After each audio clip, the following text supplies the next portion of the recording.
রবিবার ময়নাগুড়ি ব্যবসায়ী সমিতির 12তম বার্ষিক সম্মেলন অনুষ্ঠিত হলো ময়নাগুড়ি মারোয়ারি জনকল্যাণ সমিতি ভবনে।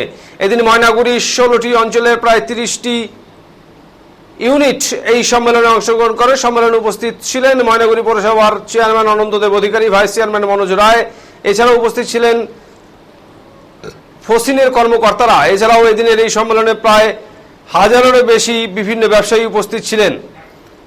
এই অনুষ্ঠানে ময়নাগুড়ি ব্যবসায়ী সমিতির একসময় প্রয়াত বিভিন্ন প্রাক্তন ব্যবসায়ী তথা কার্যকর্তাদের স্মরণ করা হয় এবং তাদের পরিবারের হাতে ব্যবসায়ী সমিতির পক্ষ থেকে প্রতিকৃতি সহ স্মারকপত্র ও ফুলের তোড়া তুলে দেন ব্যবসায়ী সমিতির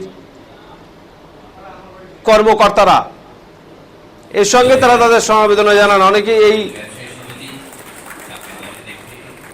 অনুষ্ঠানে এসে কান্নায় ভেঙে পড়েন তাদের প্রিয়জনদের কথা ভেবে। এদিন প্রথমে ব্যবসায়ী সমিতির পতাকা উত্তোলন করে অনুষ্ঠানের সূচনা হয়। এছাড়াও এদিন ব্যবসায়ী সমিতির নতুন কমিটি গঠন করা হয়।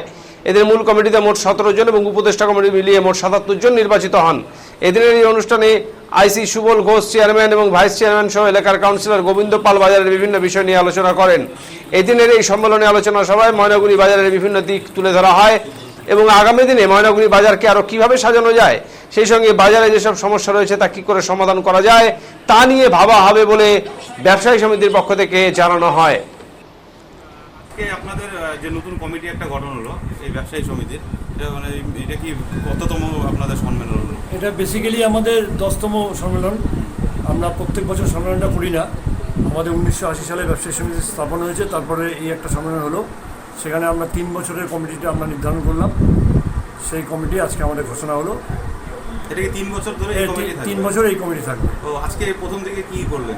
প্রথমে আমরা পতাকা উত্তোলন করলাম। আমাদের সঙ্গে ছিলেন ফসিনের সেক্রেটারি এবং ভাইস চেয়ারম্যান এবং অন্যান্য কাউন্সিলর বিন্দু এবং আমাদের ব্যবসায়ী সমিতির সভাপতি সবাই ছিলেন।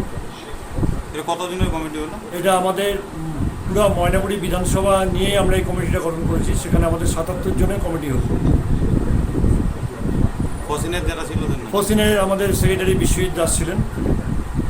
আর আমাদের ময়নাগুড়িতে 30টা ইউনিট আছে। সেই 30টা ইউনিটের সমস্ত সেক্রেটারি প্রেসিডেন্ট থেকে সমস্ত ছিল এবং সবার পদাধিকারীরা ছিলেন এবং সেখান থেকেই আমাদের ব্যবসায়ী সমিতির কমিটি গঠন করা হয় এবং সেখানে আমাদের পাশাপাশি ময়নাগুড়ি বিধানসভার যে 16টা অঞ্চল আছে সেই 16টা অঞ্চলের সমস্ত ব্যবসায়ী প্রতিনিধি এই কমিটিতে আছে। আজকে একটা জিনিস দেখা গেল, যারা আপনাদের মধ্যে নেই, মানে এই লোক মানে ত্যাগ করে এই লোকে চলে গিয়েছে, তাদেরও পরিবারকে তো আপনারা আমাদের মধ্যে আমাদের এই ব্যবসায়ী সমিতি যখন থেকে তৈরি হয়েছে সেখানে আমাদের 7 জন ব্যবসায়ী সমিতির যারা মেইন যারা ছিলেন সেই সমিতির 7 জন আজকে আমাদের মধ্যে নেই। তাদের পরিবারকে আমরা ডেকে তাদের পরিবারের হাতে আমাদের ব্যবসায়ী সমিতির শোক বার্তা তাদের হাতে তুলেছি। বহিরাগত ব্যবসায়ীদেরও এই সমিতিতে? হ্যাঁ, বহিরাগত ময়নাগুড়ি বিধানসভা 16টা যে অঞ্চল যে আছে সেই অঞ্চল থেকে ব্যবসায়ী সমিতির ওদের ব্যবসায়ী সমিতির প্রতিনিধি একজন করে এই সমিতিতে স্থান পেয়েছে। ইত্যাদি বিষয়ে